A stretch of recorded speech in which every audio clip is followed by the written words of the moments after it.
Hai sobat, gimana kabar kalian? Semoga disehatkan selalu dan banyak rezekinya, amin. Jangan lupa untuk berlangganan. Dengan Anda berlangganan, Anda menjadi orang pertama di channel ini yang memiliki hak istimewa. Pada kesempatan kali ini, Sabta Novel akan melanjutkan Tales of Herding Gods episode 61-65.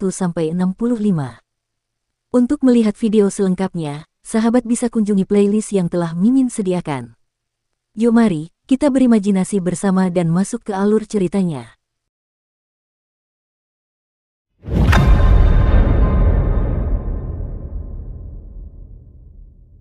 Apa yang kamu katakan itu benar, tapi juga salah. Jenderal Qin tersenyum, tidak ada cara untuk meneliti asal-usul reruntuhan besar.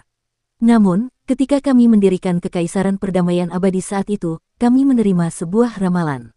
Dalam ramalan itu, disebutkan bahwa reruntuhan besar adalah tanah yang ditinggalkan oleh para dewa dan ingin orang-orang yang ditinggalkan oleh para dewa untuk tetap berada di reruntuhan besar dan tidak pernah keluar.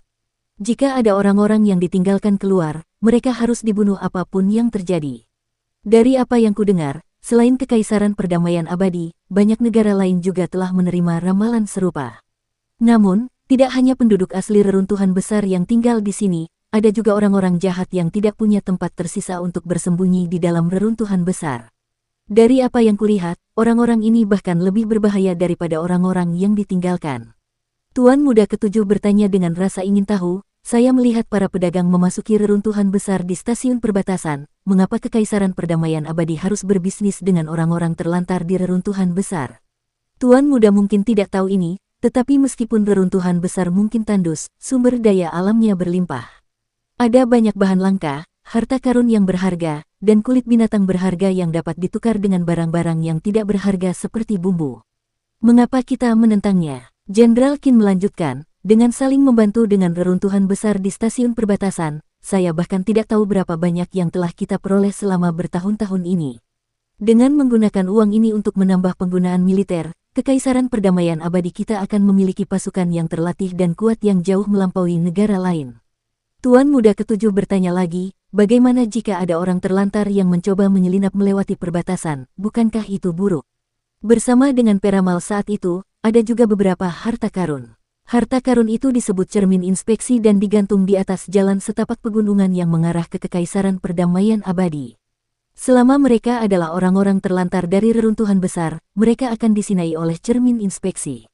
Pengajar Kekaisaran menduga bahwa orang-orang terlantar itu mungkin memiliki garis keturunan yang berbeda dari kita, tetapi dia tidak dapat menemukan sesuatu yang berbeda bahkan setelah memeriksa tubuh mereka. Jenderal Qin tersenyum, setiap tahun beberapa lintasan pegunungan akan menangkap banyak orang jahat yang mencoba melarikan diri ke Kekaisaran Perdamaian Abadi kita. Beberapa dari mereka dieksekusi di tempat sementara yang lain dibawa untuk menambang biji. Akan dianggap beruntung jika mereka bisa bertahan hidup 1 atau 2 tahun. Kapal itu perlahan-lahan berlayar menjauh. Di atas tebing, Qinmu berseru kagum, orang itu sangat kuat. Penglihatannya sangat kuat, tidak heran dia bisa menjadi jenderal di usia yang begitu muda. Dia mencoba menyusun peta topografi Sungai Surging, mungkinkah Kekaisaran Perdamaian Abadi sedang memindahkan pasukan mereka ke reruntuhan besar? Dia sedikit bingung, reruntuhan besar jelas merupakan tanah tandus yang penuh bahaya di mana-mana. Bahkan setelah matahari terbenam, akan ada invasi kegelapan. Dia tidak berpikir bahwa itu adalah ide yang bagus bagi Kekaisaran Perdamaian Abadi untuk memindahkan pasukan mereka ke reruntuhan besar. Jika pasukan Kekaisaran Perdamaian Abadi yang datang terlalu kecil, itu tidak akan cukup untuk mengisi celah di antara gigi binatang buas itu. Jika terlalu besar, di mana mereka akan bersembunyi saat malam tiba? Itu karena terlalu banyak bahaya di reruntuhan besar, itulah sebabnya tidak ada seorang pun yang mampu menguasai reruntuhan besar. Bahkan bukan Kekaisaran Perdamaian Abadi. Jika Kekaisaran Perdamaian Abadi menyerbu, mereka akan mengalami kekalahan telak. Tiba-tiba, Qinmu teringat sesuatu dan segera meminta, teman besar, segera kembali ke Istana Penindasan Malapetaka dan hancurkan peta reruntuhan besar. Kera iblis bangkit dan mencengkeram Gajah Naga. Sambil meraung, ia melompat ke Gajah Naga dan berlari kencang. Karena Kekaisaran Perdamaian Abadi mulai menggambar peta topografi sungai bergelombang, akan lebih membantu jika mereka menemukan peta itu di Istana Penindasan Malapetaka. Qinmu tampak gelisah saat dia berpikir sendiri. Mungkin sayang untuk menghancurkan peta itu tetapi dia sudah menghafal peta reruntuhan besar jauh di dalam pikirannya dan tidak akan pernah melupakannya. Tidak lama kemudian, air sungai tiba-tiba berubah menjadi agak merah. Kinmu tercengang saat melihat ke hulu dan melihat airnya menjadi semakin merah. Tuan muda, ada mayat di sungai. Hulinger berteriak dengan heran. Kinmu juga melihat mayat-mayat itu, tetapi dia tidak mengatakan apa-apa. Melihat ke hulu, semakin banyak mayat yang hanyut. Ada ikan-ikan besar dan binatang buas sungai di bawah air yang mengaduk-aduk air sambil memakan mayat-mayat ini, sehingga menimbulkan keributan. Membuka mata langitnya, Kinmu melihat wajah-wajah yang mengambang naik turun di air yang membuat tubuhnya gemetar. Mayat-mayat ini adalah pengunjung yang sama yang baru saja bergegas melewati lembah awan giok. Dengan sungai yang bergolak, warna merah darah menjadi semakin pekat. Bahkan es yang mengapung pun ikut terwarnai merah. Ini bukan sesuatu yang bisa dilakukan oleh 100 mayat. Sungai yang bergelombang itu sangat lebar, dengan lebar 3 mil. Dengan arus yang deras, darah 100 orang tidak akan mampu mewarnai sungai itu menjadi merah. Ekspresi Kinmu membeku saat dia melihat gelombang mayat yang mengalir dari hulu. Itu bukan sekedar gelombang mayat, itu adalah ribuan mayat yang bercampur dengan bongkahan es yang mengapung sehingga membentuk gelombang es mayat. Orang-orang ini adalah praktisi kuat yang menunggu untuk menyergap sang jenderal. Jumlah mereka sangat banyak, terbagi dalam beberapa kelompok, menuju ke hulu dan membentuk formasi untuk menyergapnya. Namun mereka semua dibunuh oleh sang jenderal. Untuk membentuk gelombang es mayat berarti semua orang ini mati pada saat yang sama. Mereka semua mati pada saat yang sama di tangan jenderal atau praktisi kuat di kapal. Kinmu menenangkan dirinya. Ini adalah pertama kalinya dia melihat pemandangan yang mengerikan seperti itu. Bahkan lebih mengerikan daripada pembantaian desa yang dia lihat saat dia mengikuti nenek Si untuk melahirkan bayi saat dia masih kecil. Dulu, jiwanya ketakutan dan keluar dari tubuhnya, lalu ditangkap kembali oleh nenek Si. Sekarang, meski sudah menjadi praktisi bela diri, jiwanya masih goyah saat melihat pemandangan seperti itu. Terlalu kejam. Jika seorang jenderal kecil Kekaisaran Perdamaian Abadi bisa begitu kuat dan kejam, seberapa hebat dampaknya pada tanah-tanah biadab ini jika kavaleri lapis baja Kekaisaran Perdamaian Abadi memasuki reruntuhan besar. Kinmu menggelengkan kepalanya dan mengusir rasa gelisahnya. Kemudian dia menoleh ke Hulinger dan memperingatkan, jangan keluar untuk minum beberapa hari ini, beritahu saudara perempuanmu untuk berperilaku baik dan jangan keluar. Hulinger segera menganggukkan kepalanya. Dia mungkin seorang iblis, tetapi pemandangan di depan matanya telah membuatnya takut. Linger, kembalilah dulu untuk mencari saudara perempuanmu. Aku akan turun untuk melihat, kalau ribuan mayat ini menumpuk dan membentuk bendungan. Setelah menyelesaikan apa yang ingin dikatakannya, Kinmu melompat turun dan berlari di dinding tebing hingga mencapai permukaan sungai. Kemudian, dia melangkah ke sungai dan pergi. Mayat-mayat ini menumpuk bersama es yang mengapung dan di setiap tempat yang mereka lewati, semakin banyak es yang mengapung yang tersapu saat mereka terus mengalir ke hilir. Kinmu dengan cepat mengejar gelombang es mayat-mayat itu dan melihatnya semakin membesar. Saat es saling bertabrakan dan menimbulkan suara berderak, mayat-mayat itu hancur berkeping-keping saat mereka mengapung di atas es. Berlari cepat sejauh 3 mil ke hilir, es yang mengapung itu telah menumpuk menjadi gunung es yang mengerikan di sungai dengan mayat-mayat tergantung di atasnya. Pasang surut es dan gunung es menjadi lebih berat dan tinggi saat mengalir perlahan ke depan. Bahkan air sungai yang mengalir ke hilir pun tersumbat, menyebabkan permukaan sungai di belakangnya naik. Kinmu mengerutkan kening. Sungai itu masih mengalir lurus, tetapi ketika mencapai oasis tempat wanita Wu berada, akan ada belokan di sungai bergelombang. Jika es yang mengapung tidak dapat melewatinya, es itu akan tersangkut dan berubah menjadi danau yang dibendung. Air sungai dan es yang mengapung akan terkumpul seiring waktu, menumpuk hingga setinggi 300 meter. Ketika pasang surut es dan gunung es tidak dapat lagi menahan tekanan, maka keduanya akan hancur dan runtuh. Banjir besar akan menyapu dan menelan semua yang ada di jalurnya. Tidak peduli apakah itu manusia atau binatang, semuanya akan tersapu oleh banjir. Ada banyak desa di reruntuhan besar yang dibangun di tepi sungai untuk memudahkan perjalanan. Jika banjir melanda, dia tidak tahu berapa banyak desa yang akan hancur akibat bencana itu. Nenek Si dan yang lainnya masih mengeruk sungai di hilir. Mereka mungkin masih belum tahu bahwa danau yang dibendung akan terbentuk di sini.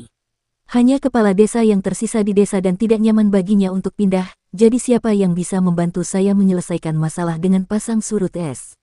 Kinmu merenungkannya dengan saksama. Gelombang es telah mengalir melewati desa lansia cacat sambil mengeluarkan suara gemeretak saat bongkahan es saling bertabrakan. Dengan kekuatannya, tidak mungkin dia bisa memecahkan gelombang es. Di pintu masuk desa, kepala desa tidak terganggu sampai dia tiba-tiba melihat Kinmu dan gelombang es mengalir di depan desa dengan mata terbuka lebar. Dia kemudian menggelengkan kepalanya dan tersenyum. Bajingan ini membuat masalah lagi.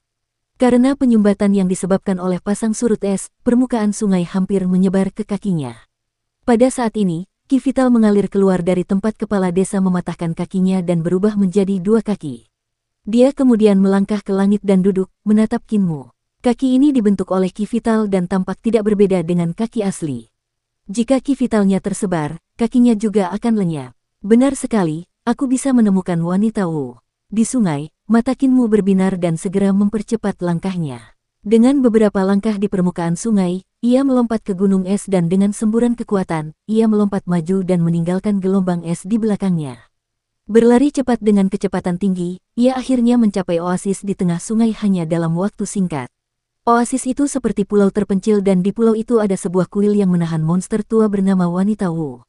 Kinmu mencapai oasis hanya dalam beberapa langkah dan langsung bergegas menuju kuil yang kumuh.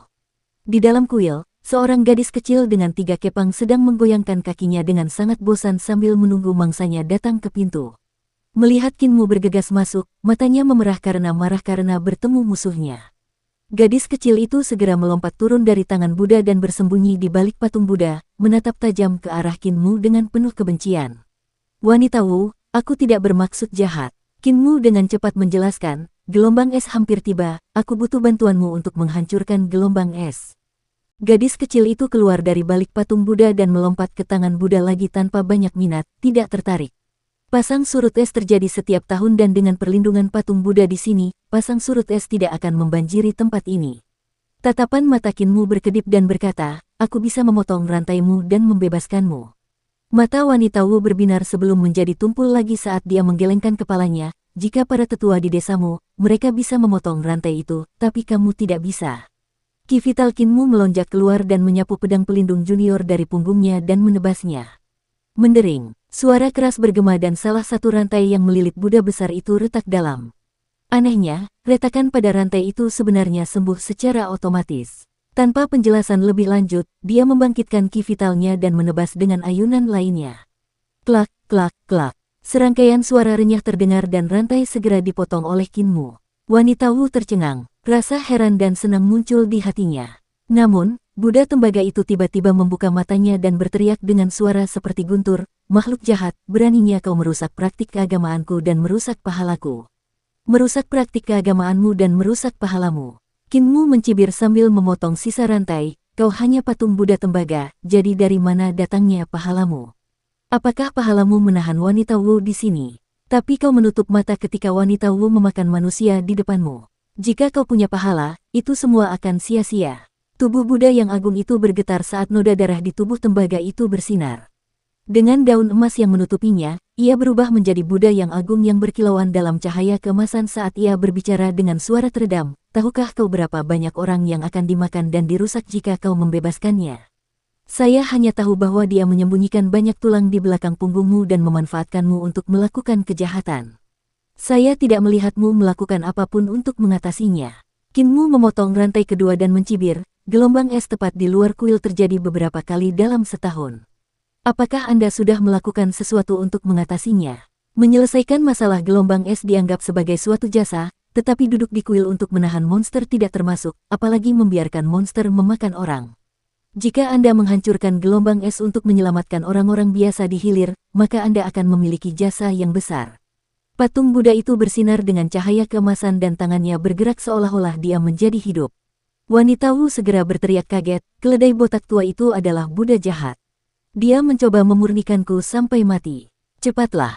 Kinmu bergerak cepat dan keluar dari kuil dalam sekejap saat dia menggunakan pedang pelindung junior untuk memotong rantai di luar kuil. Dosa-dosa semua makhluk hidup harus dibasuh oleh banjir.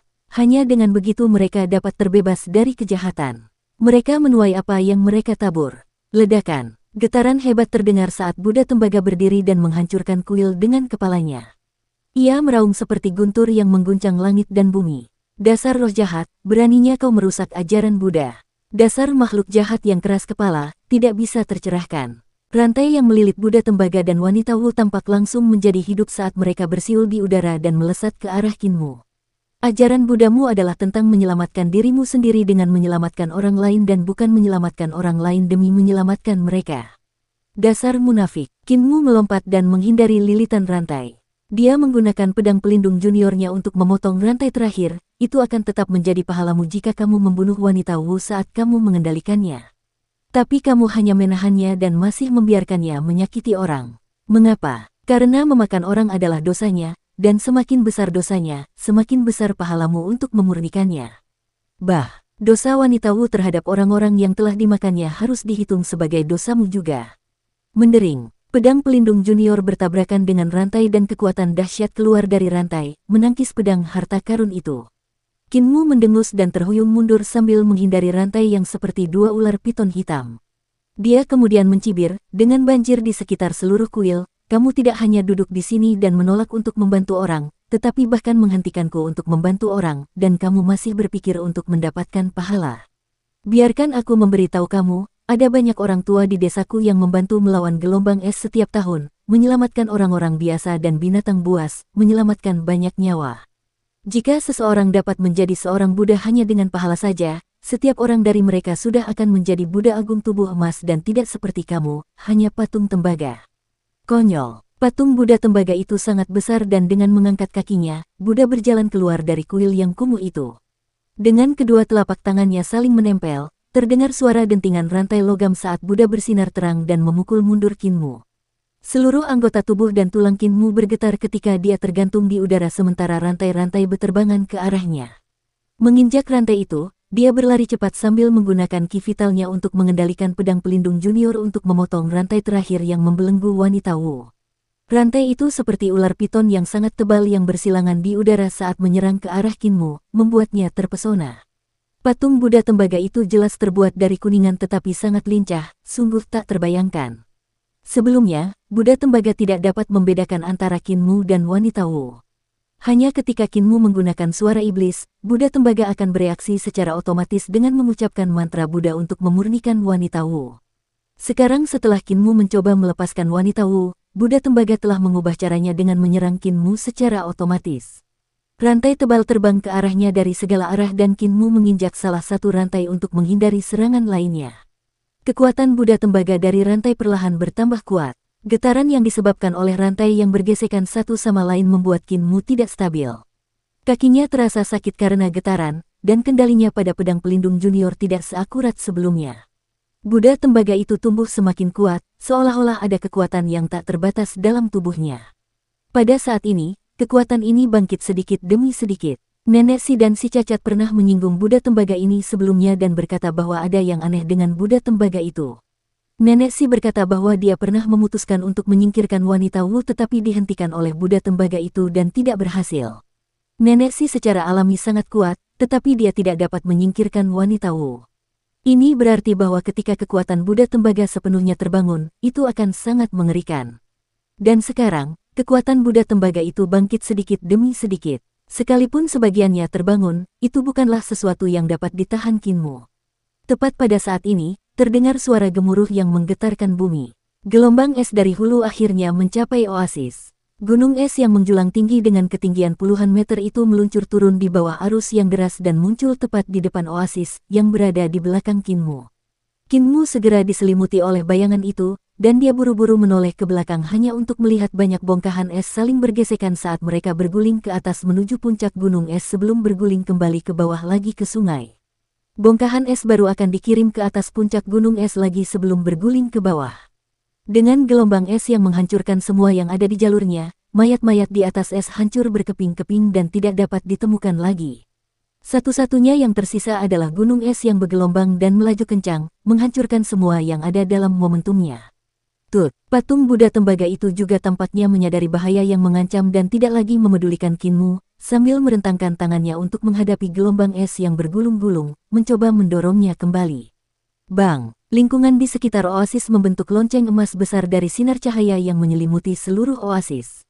Banyak bongkahan es bertabrakan dengan lonceng emas dan menimbulkan suara benturan keras saat pecah akibat getaran. Setiap es yang mengapung yang bertabrakan dengan lonceng emas akan menyebabkan riak cahaya keemasan menyebar. Dari sudut pandang Kinmu, itu adalah pemandangan yang luar biasa dan megah. Setelah itu, gelombang es bertabrakan, menyebabkan suara seperti gemuruh guntur, memekakkan telinga. Di tengah kebisingan, lonceng emas juga bisa terdengar. Kekuatan alam terhadap seni suci Buddha dari Buddha Tembaga mengguncang dunia. Bahkan oasis pun bergoyang karena getaran dan tampak seperti bisa tenggelam ke dalam air kapan saja. Pasang surut es terhalang oleh oasis dan lonceng emas, dan ini menyebabkannya tumbuh semakin tinggi. Pasang surut es di kedua sisi telah terus mengalir ke hilir melalui sisi oasis. Hanya tempat yang terhalang oleh oasis yang telah mengumpulkan semakin banyak es yang mengapung. Secara bertahap, pasang surut es memiliki kecenderungan untuk mengalir di atas oasis. Berdetak, rantai itu bergetar saat terbang ke arah Kinmu. Buddha Tembaga ini sebenarnya memiliki energi yang tersisa untuk mengendalikan rantai itu seperti ular roh yang mengejarnya tanpa henti. Pada saat yang sama, Buddha Tembaga itu bergerak dan mengeluarkan suara nyaring dari logam yang saling beradu saat telapak tangannya terus-menerus memukul dinding lonceng emas untuk memperkuatnya. Rantai-rantai itu melingkari tubuhnya dan berterbangan terus-menerus seiring gerakannya saat menyerang Kinmu. Sementara itu, wanita Wu yang berwujud gadis kecil, Xian Qinger, terhuyung-huyung karena tarikan rantai dan tiba-tiba tersandung, menyebabkan wajahnya babak belur karena terseret dengan menyedihkan. Kinmu menginjak rantai itu dan segera merasakan bahwa kekuatan Buddha Agung itu telah berkurang banyak dan tidak lagi menakutkan seperti sebelumnya. Dia mengambil kesempatan itu untuk memotong dan memutuskan rantai terakhir dengan suara berdenting keras sambil menggunakan pedang pelindung junior.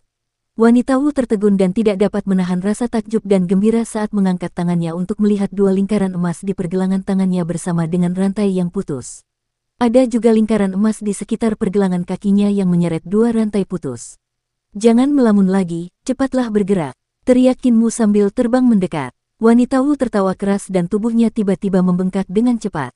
Kulit Xian Qinger pecah secara acak dan memperlihatkan tubuh aslinya yang ditutupi tulang.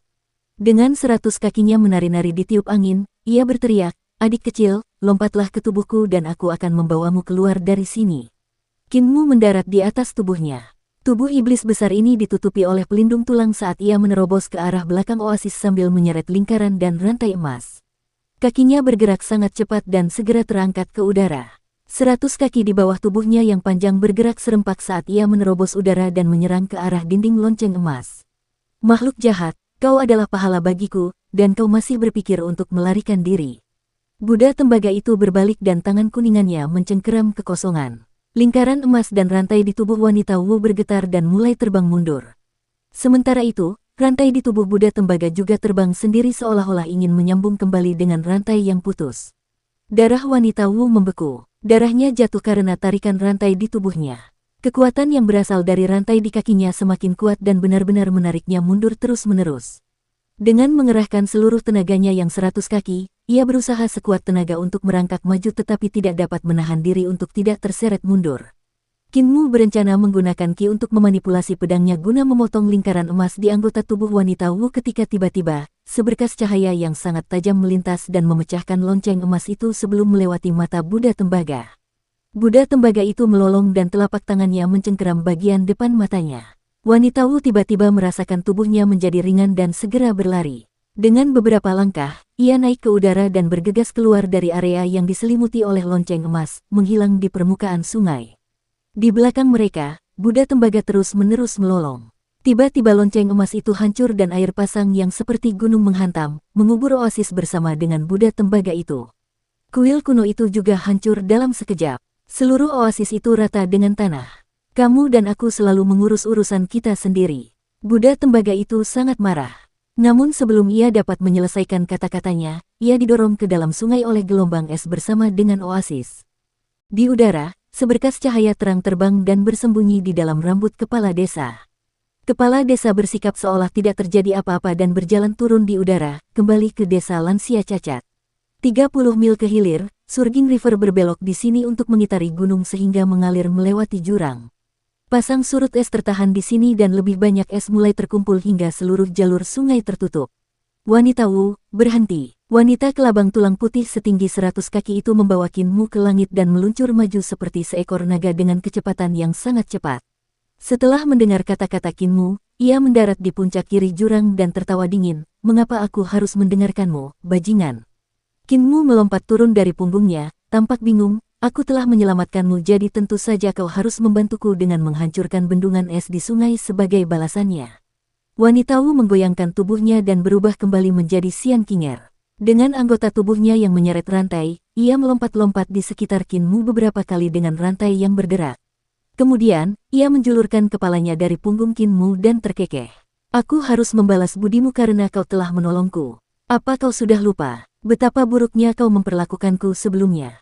Aku hampir dibunuh oleh keledai tua botak itu. Tidak hanya itu, kau bahkan merampok semua harta yang telah kusembunyikan selama ini. Aku seharusnya memakanmu sebagai gantinya. Qin Mu tersenyum, tapi kamu tidak berani. Leher wanita Wu tiba-tiba tumbuh beberapa meter. Lehernya melilit Qin Mu beberapa kali sebelum menatap lurus ke wajahnya dan mencibir, aku tidak berani. Sekarang kamu tidak punya keledai tua botak untuk membantumu, mengapa aku tidak berani? Saya tinggal di desa lansia cacat dan saya punya 9 orang tua, masing-masing dari mereka bisa dengan mudah membunuhmu. Qin Mu tersenyum dan melanjutkan, tidak peduli bagaimana kau mengubah wajahmu atau seberapa jauh kau berlari, mereka dapat dengan mudah melacakmu, dengan mudah membunuhmu, dan dengan mudah membuatmu berharap tidak pernah dilahirkan di dunia ini. Rasa dingin menjalar ke tulang belakang wanita Wu dan lehernya menyusut ke belakang, kembali menjadi gadis manis yang melompat-lompat sambil menggoyangkan lingkaran dan rantai emas di tangannya. Aku takut pada orang tuamu, tetapi aku tidak berkewajiban untuk membantumu. Keledai botak tua itu benar. Sekarang setelah kau menyelamatkanku, aku akan melakukan kejahatan dan memakan orang. Mengapa aku harus membantumu menyelamatkan orang? Aku akan pergi sekarang. Ia berbalik dan pergi sambil menggetarkan rantainya. Qin Mu tiba-tiba berkata, wanita Wu, seperti yang diajarkan agama Buddha, letakkan pisau jagal dan jadilah Buddha saat itu juga. Kalimat ini terlalu dangkal dan tidak membedakan antara yang baik dan yang jahat sehingga sulit untuk benar-benar mempercayainya. Namun, jika Anda membantu saya menyelesaikan danau yang dibendung dan menyelamatkan banyak nyawa di hilir, itu akan menjadi pahala Anda yang jauh lebih besar daripada pahala yang pernah dilakukan Buddha itu. Wanita Wu menghentikan langkahnya dan menoleh ke belakang untuk mendengarkan dengan rasa ingin tahu. Qin Mu melanjutkan, membantuku menyelamatkan orang akan meningkatkan pahalamu 100 kali lebih tinggi daripada Buddha tembaga yang menahanmu. Jika kau bertemu dengannya lagi, apakah dia masih punya muka untuk menahanmu? Wanita Wu mencondongkan kepalanya ke satu sisi dan memikirkannya sejenak sebelum tertawa terbahak-bahak. Kau benar juga, aku akan membantumu. Hehe, keledai tua botak itu berpura-pura benar dengan menggunakan fakta bahwa aku telah memakan terlalu banyak orang untuk menahanku atas nama keadilan. Dia juga berkata bahwa dia akan menggunakan air sungai yang bergolak ini untuk menghapus dosa-dosaku. Aku telah mengatakan kepadanya bahwa aku hanya memakan orang karena aku lapar dan bukan karena mereka baik atau jahat. Aku hanya perlu makan seperti halnya kalian manusia yang perlu makan nasi, ayam, dan sayur saat kalian lapar. Ia melihat ke sungai yang dibendung di bawah dan melanjutkan, aku tidak punya perasaan dengan orang-orang yang kumakan jadi aku hanya memperlakukan mereka sebagai makanan. Kau tidak punya perasaan dengan sayur dan nasi, itulah sebabnya kau memakannya. Si botak berkata aku punya penalaran yang salah dan menekanku. Dia melakukannya dengan baik jadi aku memutuskan untuk memakan orang-orang di kuilnya dan tidak membiarkannya memiliki pahala. Namun, jika pahalaku lebih tinggi darinya, aku akan melihat apakah dia masih punya muka untuk menekanku. Ada terlalu banyak es di sungai, jika senjata rohku masih ada, aku bisa menembus es. Namun, semua senjata rohku disita oleh si botak. Qin Mu mengendalikan pedang pelindung junior dan menggunakan ki untuk memanipulasi pedang guna menebas gelombang es yang menghalangi jurang di bawah. Wanita Wu, bantu aku. Pedang yang memotong rantai. Mata wanita Wu berbinar dan memperlihatkan wujud aslinya. Dengan 100 kakinya bergerak bersama, ia melompat menuruni tebing. Qin Mu melompat turun dan mendarat di punggungnya. Kelabang tulang putih 100 kaki itu kemudian terbang di udara dan membawa Qin Mu ke blokade yang dibuat dari gelombang es. Membelah. Qin Mu berteriak saat pedang pelindung junior menebas gelombang es. Pada saat yang sama, wanita Wu mengembuskan napas dan energi vital iblis yang menakutkan mengalir keluar dan menyerbu dengan panik ke dalam pedang pelindung junior. Pedang pelindung junior ini tiba-tiba melebar hingga sepanjang 300 yard dan menebas gelombang es. Pasang surut es semakin tinggi dan tinggi karena es yang mengapung terus-menerus dikirim ke blokade beku. Jika terus menumpuk seperti ini, itu pasti akan menjadi malapetaka bagi kehidupan di kedua tepi sungai Surging. Pedang pelindung junior menebas udara dan di tempat bilah pedang itu lewat, 2 dinding udara dapat terlihat dengan mata telanjang. Pedang sepanjang 300 yard itu kemudian mendarat di bendungan es, menebas hingga tembus seperti tahu. Ini buruk, ekspresi wanita Wu berubah drastis dan hendak terbang, tetapi sudah terlambat. Bendungan es itu langsung runtuh karena tekanan air sungai yang bergolak, menyebabkan banyak es yang pecah terbang langsung ke arah mereka setelah terjepit oleh tekanan air. Dilihat dari penampakannya, jelas itu adalah bencana tenggelam. Sebelum bendungan es menghantam mereka, badai telah menekan mereka untuk jatuh dari langit. Cici, banyak pecahan es beterbangan ke segala arah. Wajah Kinmu tiba-tiba merasakan gelombang rasa sakit saat salah satu pecahan es menyerempet wajahnya. Ki vitalnya padat dan memiliki pertahanan yang sangat kuat. Dia tidak dapat terluka oleh pukulan kera yang mengamuk itu, tetapi pecahan es itu sangat cepat sehingga dapat melukainya. Dari situ, orang dapat membayangkan betapa berbahayanya jika bendungan es itu jatuh menimpa mereka. Dukung terus channel YouTube Sabta Novel. Wanita Wu menggendongnya dan berlari saat pecahan-pecahan es dari berbagai ukuran terbang melewati mereka bersama dengan gelombang yang bergulung-gulung. Setelah itu, badai bersama dengan pecahan-pecahan es dan gelombang besar menghantam tubuh mereka, membuat monster dan manusia itu terbang. Buk-buk, dua suara keras terdengar dari tebing di seberang saat Kinmu dan wanita Wu menghantam tebing dan membenamkan diri di dinding. Salah satu dari mereka tergeletak dalam bentuk X, sementara yang lain dalam serangkaian bentuk H. Kemudian, terdengar suara pedang yang melengking. Ketika Kinmu mendengar suara ini, dia tahu ada sesuatu yang salah karena suara pedang itu langsung mengarah padanya. Dia segera membuka kakinya dan mendengar suara berdenting saat pedang pelindung junior hampir menusuk pahanya. Fiu, Kinmu menghela napas lega, sekarang kakinya telah membentuk huruf A karena pedang pelindung junior hanya berjarak 5 inci dari tubuhnya. Di sampingnya, iblis besar itu tertawa terbahak-bahak. Kinmu tidak dapat menahan tawanya. Tawa iblis dan manusia itu semakin keras dan menggema di seluruh jurang. Di bawah mereka, air sungai melonjak dan krisis diselesaikan oleh duo aneh ini. Tidak lama kemudian, Kinmu dan wanita Wu, yang telah berubah menjadi Xianlinger duduk di tebing sambil meletakkan tangan mereka ke belakang sambil menatap langit biru dan awan putih. Mereka merasakan ketenangan di hati mereka. Siapakah Buddha tembaga itu? Tanya Kinmu. Dia dari biara petir kecil, jenis berbeda yang telah mencapai pencerahan, iblis sepertiku. Wanita Wu melihat lingkaran emas di kakinya, dikatakan bahwa kepala biara-biara petir kecil telah memuja agama Buddha dan menjadi murid biara petir besar. Namun, dia memberontak dan meninggalkan biara petir besar untuk mendirikan biara petir kecil, dan menganugerahkan gelar rulai kecil pada dirinya sendiri. Saya mendengar bahwa dia dipaksa masuk ke reruntuhan besar oleh rulai dari biara petir besar sehingga biara petir kecil juga pindah ke reruntuhan besar. Generasi penerus yang bertanggung jawab atas biara petir kecil semuanya adalah iblis seperti saya, tetapi mereka menyebut diri mereka rulai kecil. Orang yang telah menekan saya di kuil kuno adalah rulai kecil generasi ini. Sekarang setelah Anda memotong rantainya dan membebaskan saya, hehe, Anda sudah punya nyali. Biara Tundercelap kecil, rulai kecil, Kinmu terdiam, biara petir kecil ada di reruntuhan besar.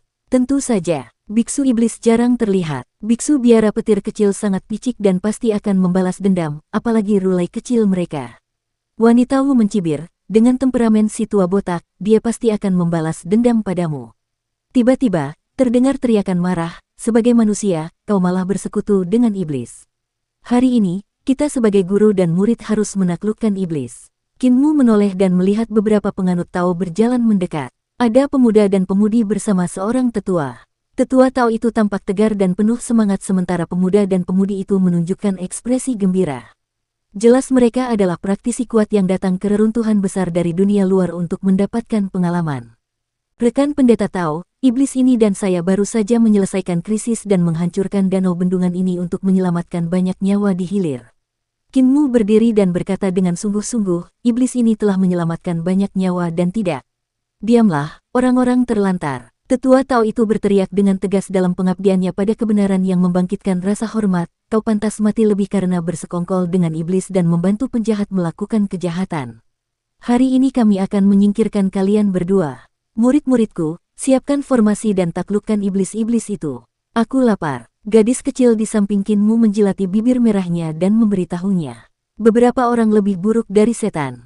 Dengan rasa ketertarikannya yang memudar, Kinmu melompat dari tebing dan masuk ke sungai di bawahnya. Suaranya terdengar, wanita Wu, dengan ini aku melepaskanmu, kamu bebas. Mendarat di sungai, ia menginjak ombak. Jeritan terdengar dari atas jurang saat wanita Wu menampakkan wujud aslinya dan mulai membantainya. Setelah beberapa saat, iblis itu telah memenuhi perutnya dan berlari ke langit, merayap ke awan sebelum menghilang. Anak gembala sapi, jika takdir mengizinkan, kita akan bertemu lagi." Awan iblis itu mengejar Qin Mu dan suara wanita Wu keluar darinya sebelum menghilang di kejauhan. Sungai musim semi berangsur-angsur menghangat. Sudah lebih dari 10 hari sejak Qin Mu menghancurkan bendungan es dengan wanita Wu. Pohon-pohon willow di tepi sungai telah mendapatkan kembali keteduhannya bersama dengan kicauan burung dan bunga-bunga harum sementara pasang surut es telah surut. Di tengah sungai, langkah Qin Mu tiba-tiba terhenti, namun dia tidak tenggelam ke dalam sungai dan tetap berdiri di permukaan air. Riak-riak air menyebar dengan indah di bawah kakinya. Dia menggunakan ki vital kura-kura hitam untuk mengendalikan kondisi air sehingga dia dapat tetap berdiri di atas air seolah-olah itu adalah tanah datar. Dia telah menguasai teknik pengendalian air menggunakan ki vital kura-kura hitam dengan lancar. Suara pedang yang berterbangan di udara menembus langit. Qin Mu mencoba menggunakan jari-jarinya untuk mengendalikan pedang pelindung junior, membuatnya menjentikannya ke atas, mengolesinya secara horizontal, dan menebasnya ke bawah. Pedang itu bergerak mengikuti tubuhnya dan melakukan semua gerakan paling dasar. Dia telah mempelajari teknik-teknik dasar permainan pedang dari kepala desa beberapa hari ini. Selain menusuk, dia juga mempelajari teknik-teknik seperti hack, curve, pari, wave, poke, jab, cut, dan smear. Akan tetapi, kepala desa tidak mengajarinya keterampilan pedang apapun dan hanya menyuruhnya berlatih gerakan paling dasar hari demi hari. Sementara itu di tepi sungai, si buta berdiri tak bergerak dengan tongkatnya, seperti patung. Bahkan sejak Qin Mu mengucapkan selamat tinggal kepada wanita Wu, dia kembali ke desa untuk memberitahu penduduk desa tentang bagaimana dia membebaskan wanita Wu. Ketika dia tiba di bagian biara petir kecil, Matua dan yang lainnya melarangnya meninggalkan desa. Bahkan jika dia harus meninggalkan desa, dia harus ditemani seseorang. Di sungai, suara angin semakin keras. Setiap kali Qin Mu melepaskan pedangnya, angin dan ombak akan muncul. Apa yang diajarkan kepala desa kepadanya adalah gerakan pedang yang paling dasar, tetapi semuanya meledak dengan kekuatan yang luar biasa di tangannya. Dengan setiap latihan, angin dan ombak di sungai akan semakin membesar dan semakin kuat.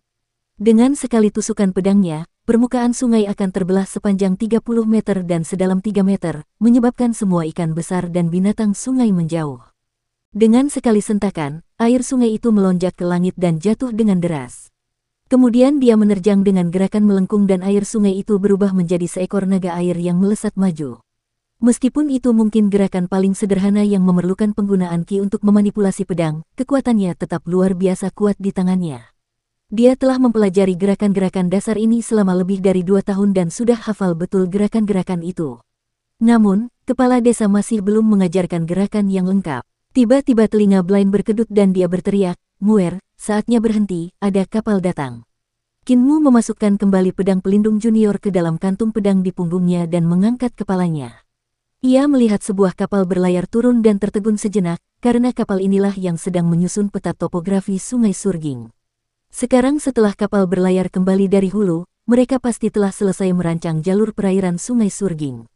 Sambil membuka langkahnya, dia menghindari jalur yang dilalui kapal itu.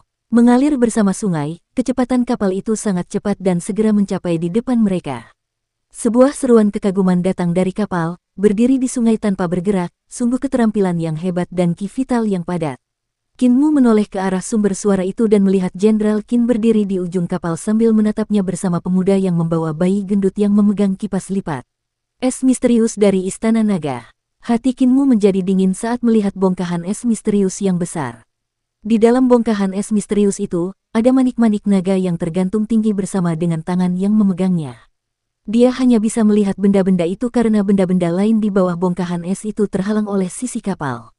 Namun, meski hanya itu, dia tahu dari mana es misterius itu berasal, begitu pula tangan itu. Jelaslah bahwa ketika sang jenderal dan anak buahnya sedang menyusun peta topografi Sungai Surging, mereka telah menemukan Istana Naga di bawah sungai.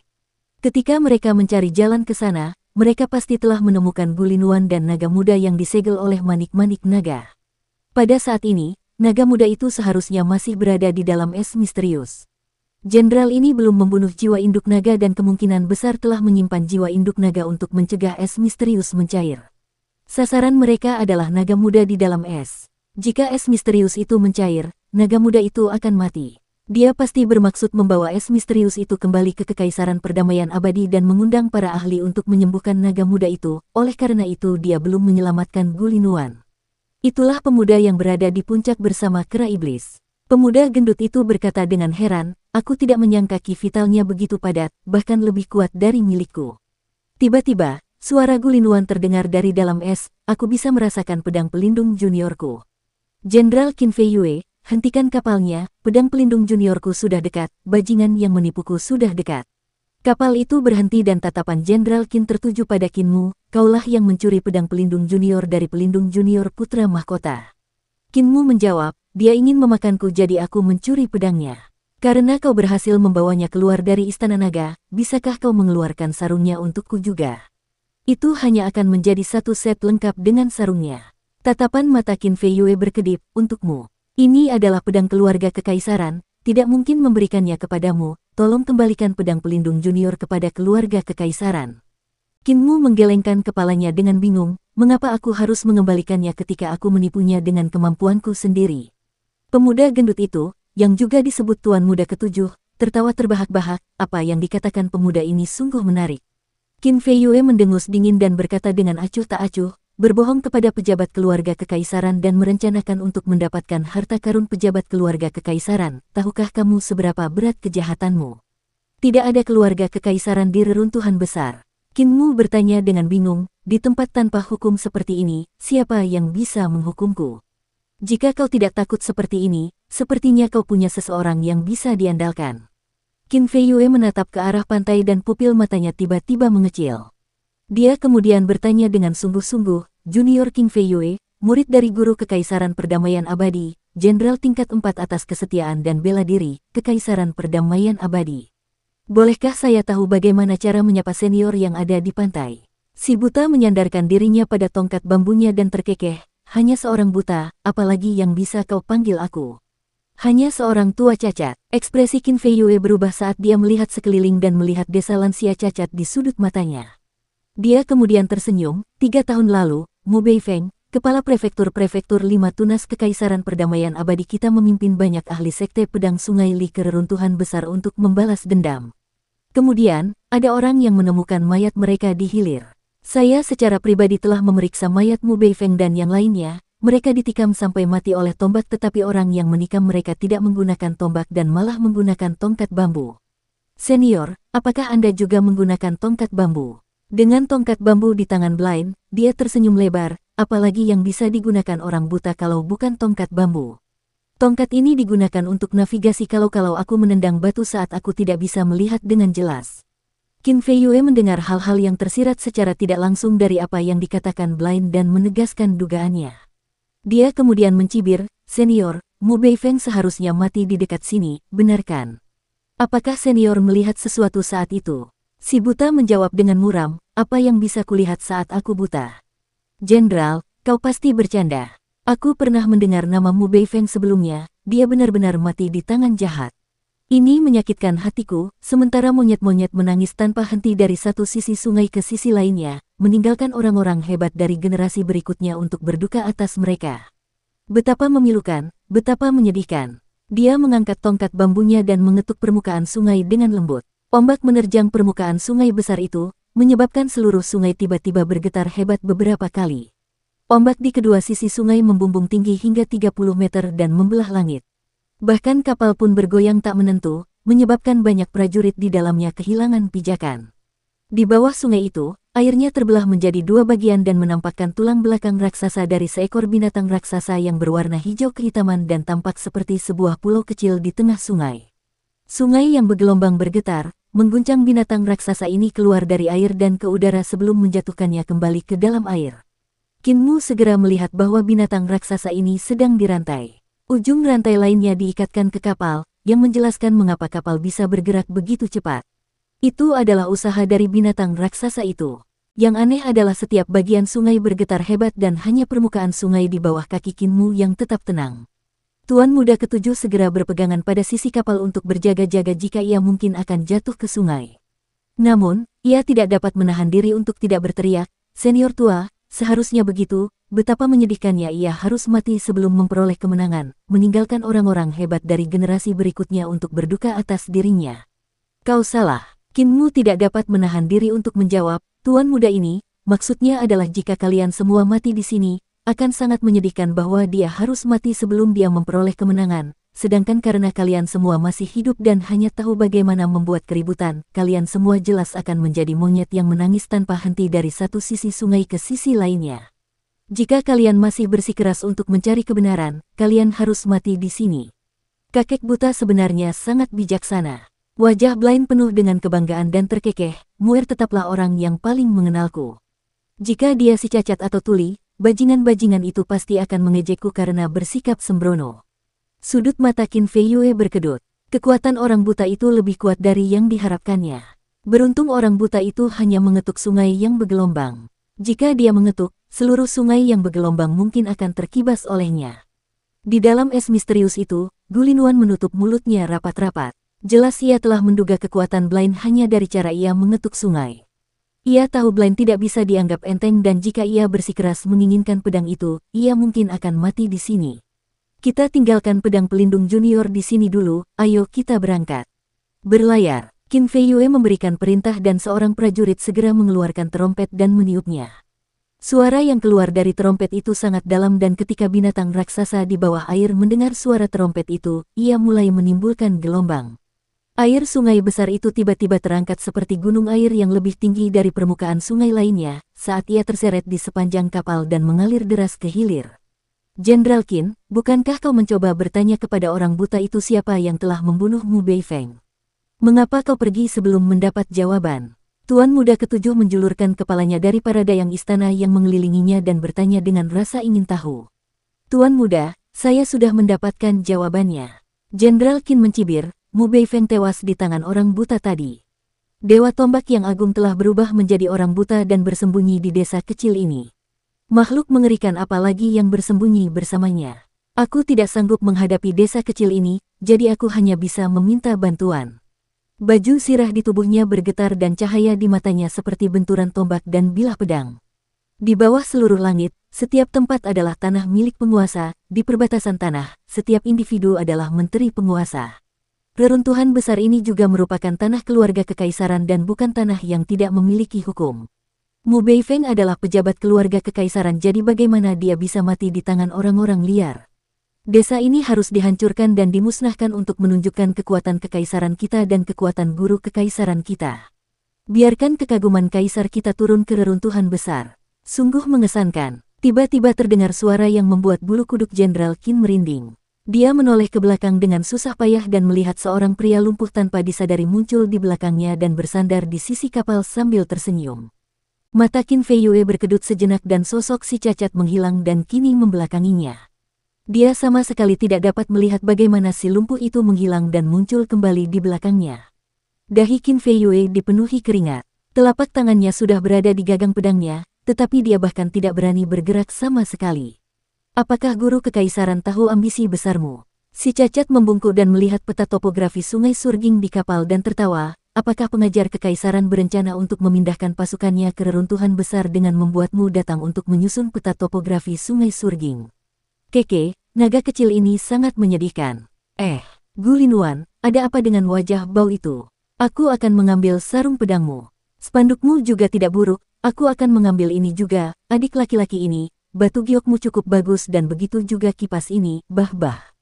Kamu benar-benar seorang gadis. Sungguh sial. Qin Fei Yue tiba-tiba melihat celah kecil dan berbalik sambil menghunus pedangnya dengan cepat namun pria lumpuh di belakangnya telah menghilang. Suara tawa orang lumpuh itu terdengar dari jarak beberapa mil, kembalilah dan beritahu guru kerajaan untuk menjaga kakiku tetap aman dan jangan sampai hilang. Aku akan kembali sendiri untuk mengambilnya. Sial, stempel resmi tingkat 4-ku. Ekspresi Qin Fei Yue berubah drastis saat dia segera mencari pinggangnya. Stempel resmi tingkat 4 itu hilang, menyebabkan keringat dingin membasahi dahinya. Kehilangan stempel resmi adalah hal yang besar. Namun, karena dia adalah murid Imperial Preceptor, dia masih bisa merahasiakannya. Yang membuatnya lebih takut adalah dia tidak menyadari ketika orang lumpuh itu mencuri stempel resminya. Bagaimana jika orang lumpuh itu tidak mencuri stempel resminya dan malah menusuk jantungnya dari belakang? Dia menggigil tak terkendali memikirkan hal itu. Wajah tuan muda ketujuh memerah karena malu sambil memeluk dadanya sendiri dan memerintahkan banyak dayang istana untuk mengelilinginya agar tidak ada seorang pun yang bisa melewatinya. Ketika si kelumpuhan mencopet beberapa harta karun dari dia baru menyadari bahwa dia adalah seorang wanita ketika dia mencuri pakaian kewanitaannya. Si cacat menganggap menyentuh wanita adalah hal tabu saat ia mencuri. Itulah sebabnya ada celah, dan mengapa Qin Fei Yue memiliki kesempatan untuk menyerangnya, memberinya satu-satunya kesempatan untuk melarikan diri. Pria lumpuh ini adalah dewa pencuri yang menyelinap ke istana kekaisaran untuk mencuri cakram kaisar, pencuri-pencuri surga. Qin Fei Yue menahan keterkejutan di hatinya. Melihat bahwa Tuan Muda ketujuh baik-baik saja, dia menghela napas lega. Tuan Muda pasti terkejut. Karena ketidakmampuan saya, Gulinuan yang berada di dalam es misterius itu bahkan lebih terkejut lagi. Pria lumpuh itu benar-benar berhasil mencuri sarung pedang pelindung junior dari tubuhnya. Bukan hanya itu saja, spanduk hitam di tangannya yang lain juga dicuri oleh orang lumpuh itu. Karena tersegel dalam es misterius, dia tahu betapa keras dan dinginnya es misterius itu. Bahkan seorang ahli hebat seperti dia pun membeku dan tidak memiliki kemampuan untuk melarikan diri. Ketika Qinmu menipunya untuk mendapatkan pedangnya, dia juga menghabiskan semua ki vitalnya hanya untuk mengeluarkan pedang pelindung junior dari es misterius itu. Namun, pria lumpuh ini mengabaikan es misterius itu dan menyentuhnya dengan lembut. Seperti tangan hantu yang dengan mudah menyapu spanduk hitam dan sarung pedangnya. Tuan Gu, orang lumpuh ini pernah masuk ke istana kekaisaran di masa lalu dan memasuki perbendaharaan kekaisaran di hadapan banyak praktisi kuat. Ada banyak sekali jebakan di perbendaharaan kekaisaran, tetapi semuanya tidak berguna. Dia tetap berhasil mencuri cakram kaisar dan tidak ada yang bisa menghentikannya. Qin Fei Yue berkata, untungnya, guru kekaisaran mencegatnya dan berhasil memotong salah satu kaki dewanya. Meski begitu, guru kekaisaran tidak dapat menghentikannya pergi dengan cakram kaisar. Dia akhirnya menghilang tanpa jejak. Gu Linuan tercengang. Setelah beberapa saat barulah ia bertanya, dengan kehilangan satu kaki, ia masih bisa menghilang tanpa jejak. Apakah ini terjadi karena kakinya yang suci atau tangannya yang suci? Tiba-tiba, teriakan seekor binatang raksasa bergema dari bagian depan kapal. Qin Fei Yue tercengang dan segera berlari ke bagian depan kapal. Pupil matanya mengecil tak terkendali saat ia melihat jaring laba-laba didirikan di bagian depan kapal, mengunci beberapa mil sungai di tempatnya. Binatang raksasa yang menarik kapal itu telah bertabrakan dengan jaring laba-laba dan tidak dapat melepaskan diri tidak peduli seberapa keras ia berjuang. Sungai itu kemudian terbelah dan seekor laba-laba besar perlahan merangkak keluar dari bawah sungai, menyeret binatang raksasa itu ke jaring laba-laba. Ia kemudian memuntahkan jaring terus-menerus sebelum menancapkan giginya ke tubuh binatang raksasa itu. Bahkan ketika banyak prajurit menggunakan ki untuk memanipulasi pedang dan memanggil seni ilahi, mereka tidak mampu memaksa laba-laba raksasa itu mundur. Bahkan jaring laba-laba itu tidak dapat ditebang. Tak lama kemudian, binatang raksasa itu menyusut dan hanya tersisa lapisan kulit saja. Tubuh Qin Fei Yue bergetar, bahkan tangan yang memegang pedang harta karun itu pun bergetar. Dia ingin menebas laba-laba raksasa itu hingga mati, tetapi dia tidak berani bergerak. Dia melihat seorang apoteker berpakaian hijau sambil membawa keranjang tanaman obat di tepi pantai. Dia tampak sangat biasa tetapi wajahnya telah berubah tak dapat dikenali dan tampak sangat menyeramkan. Apoteker melambaikan tangannya dan laba-laba raksasa di sungai itu mulai menelusuri kembali jaringnya. Ia kemudian mengikuti seutas benang dan merangkak kembali ke apoteker sambil mengecil. Ia kemudian menjadi titik kecil yang menggali ke dalam keranjang ramuan apoteker. Tanpa terhalang jaring laba-laba, kapal mulai mengapung ke hilir lagi. Qin Fei Yue kemudian samar-samar mendengar suara di samping telinganya, beritahu guru kekaisaran untuk membuang pikiran yang tidak pantas tentang menyentuh reruntuhan besar.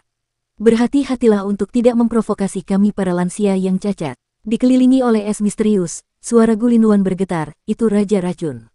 Qin Fei Yue juga menahan debaran jantungnya dan menenangkan diri. Semua prajurit, dengarkan perintahku, angkat dayung dan kembali ke kedamaian abadi.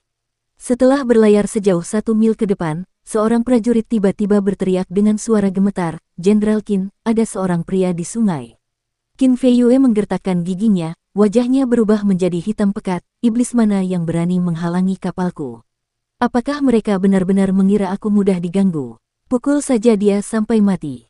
Di tengah kalimatnya, dia tiba-tiba menyadari bahwa lelaki di sungai itu hanya memiliki tubuh bagian atas. Tidak diketahui siapa yang telah memotong bagian bawah tubuhnya. Pria aneh itu menghunus 2 pisau besar dan aneh saat dia berdiri diam di atas karang.